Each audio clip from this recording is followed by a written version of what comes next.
Yo, what's up guys, it's me Jedi. Today we're moving to the top 10 facts about Ted Bundy. Who's that you ask? Well, let's find out.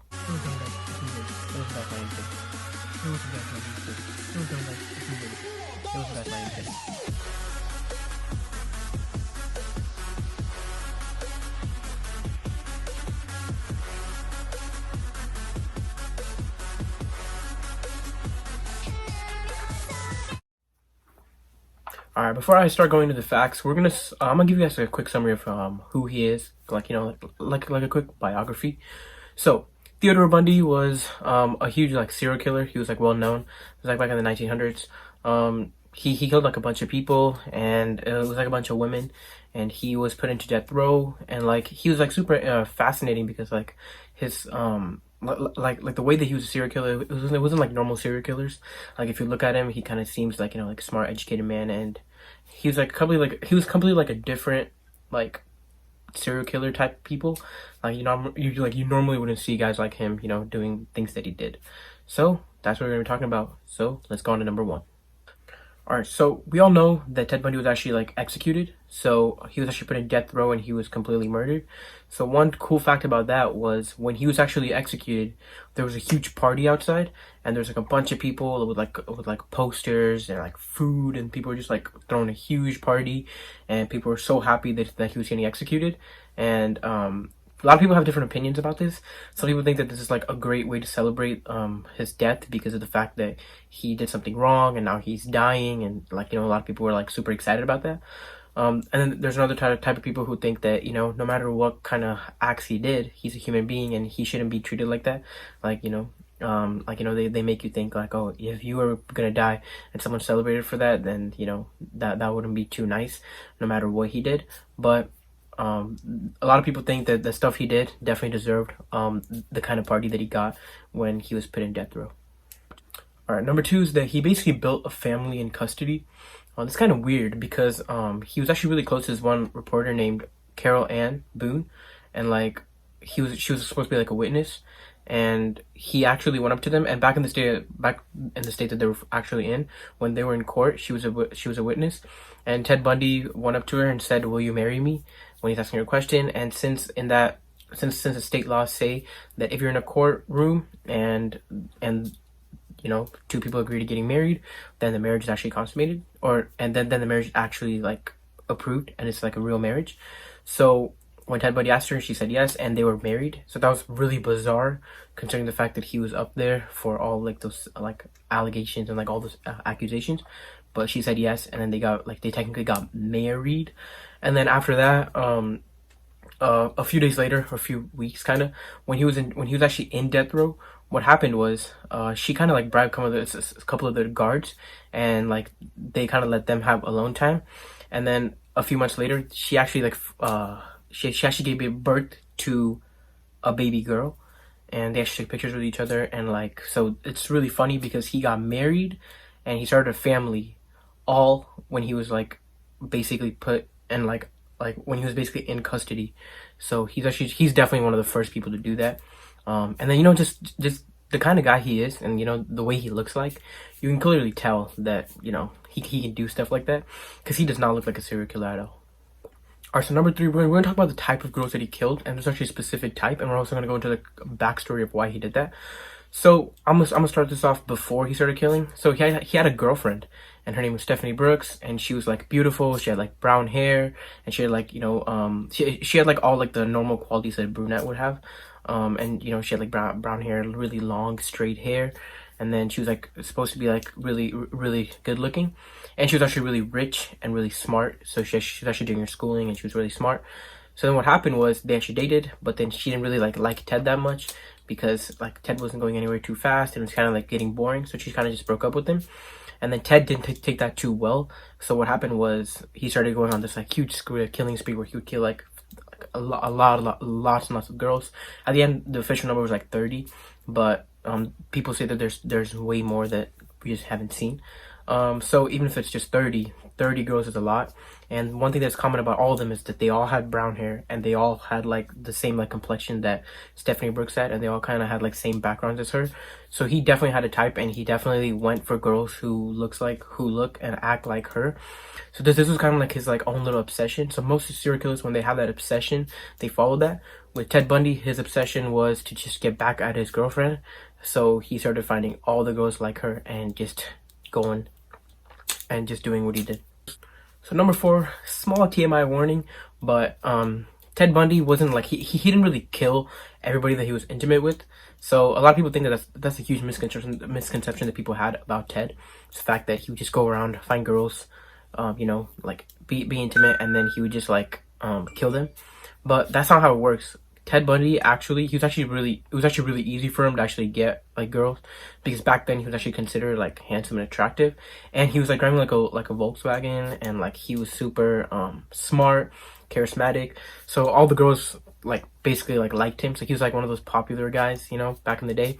So Ted Bundy was like super popular with all the girls. That way he could like get all of them to like come over and stuff. So then he was one of those guys who would go for one night stands and just kind of chill and have fun with girls. So he wouldn't kill all of them, but whenever he found girls of his type, he would just like quench that thirst by doing whatever he needed to do.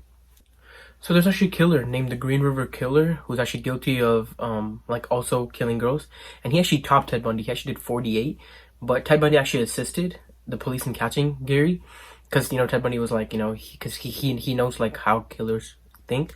So he kind of gave him a huge tip where he said that most killers like to go back to where they actually threw their victims away, because it was like supposed to be like a sacred place.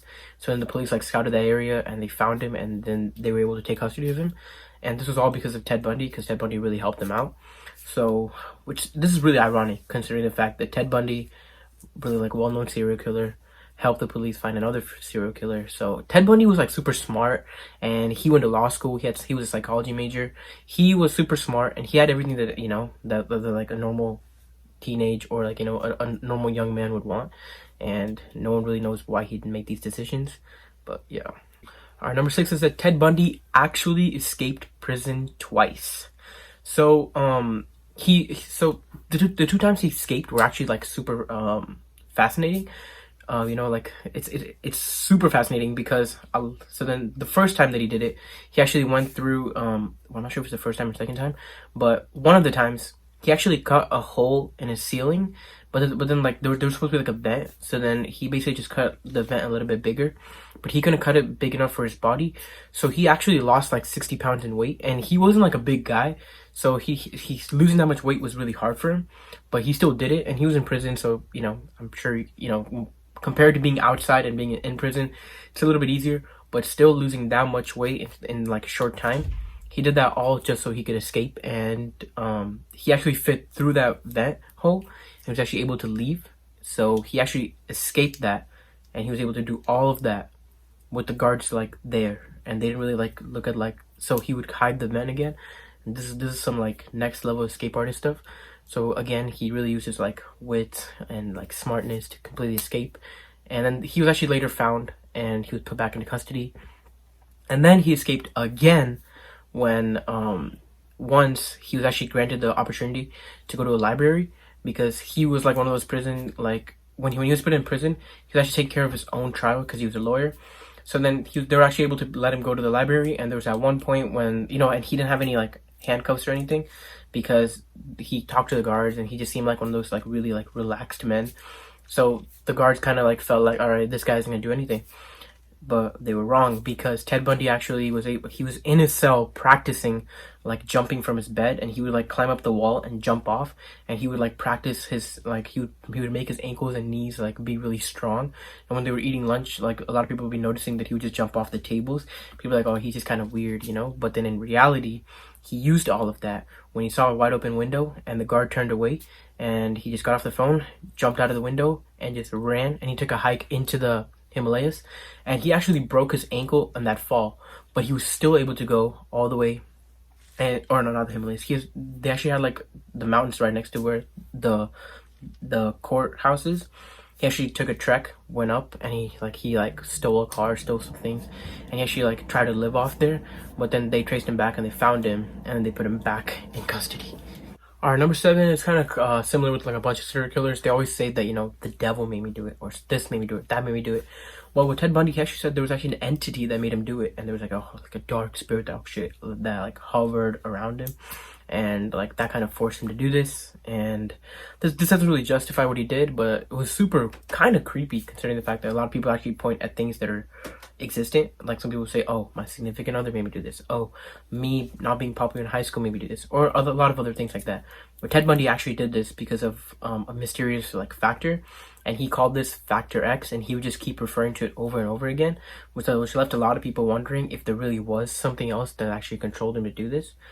Because being the fact that he's one of those like super persuasive men, and a lot of the people taking his case actually really thought that there was actually something going on, and that's the reason, and it wasn't because of like Ted just having these desires. So Ted was actually able to convince a bunch of detectives like this, so he would always get new like people helping him with the case.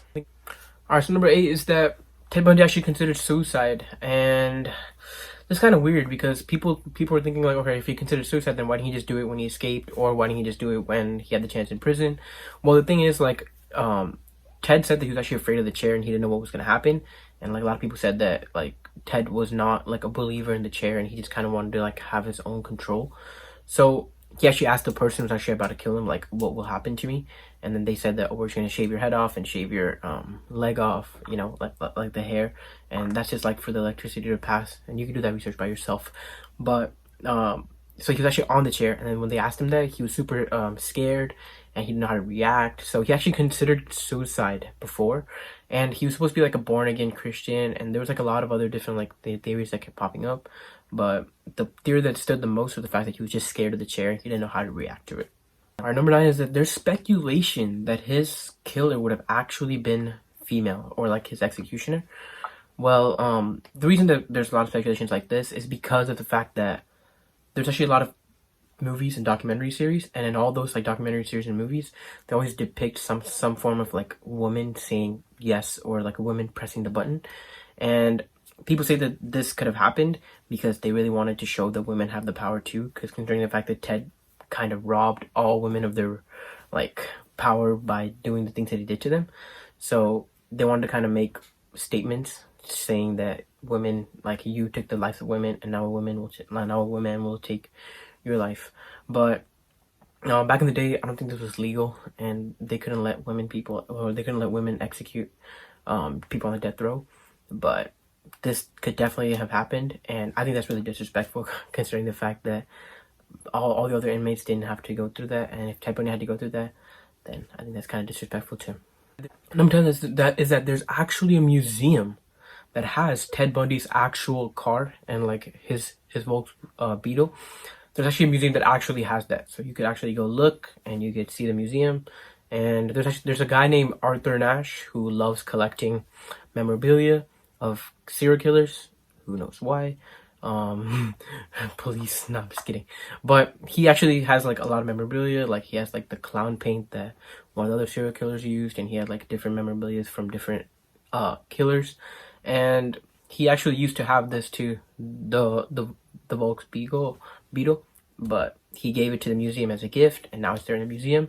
So if you ever want to go check it out, just go to Google, type in Volkswagen Beetle Ted Bundy Museum, and you'll find it. And definitely go check it out. It's something that you guys should really look at. It's really cool because they preserved it as much as possible, so you can actually open the door, like, or you can't really open the door, but it's open and you can look inside and they'll show you like all the things. And some people say that there's still like hair particles from the women in there, so it's super fascinating. So looking at it might, you know, give you the chills, but it's definitely something that's worth your time in looking at. Alright guys, thanks so much for watching. I hope you guys learned a lot today, and I hope you guys didn't get too, you know, creeped out, but Ted Bundy's a really fascinating character to look at. Thank you guys so much for watching. Make sure you guys follow me on Instagram. I'll link it either there or there, right? I'll link it in one of those places. At Jedi.Solomon. Follow me on everything at Jedi Solomon.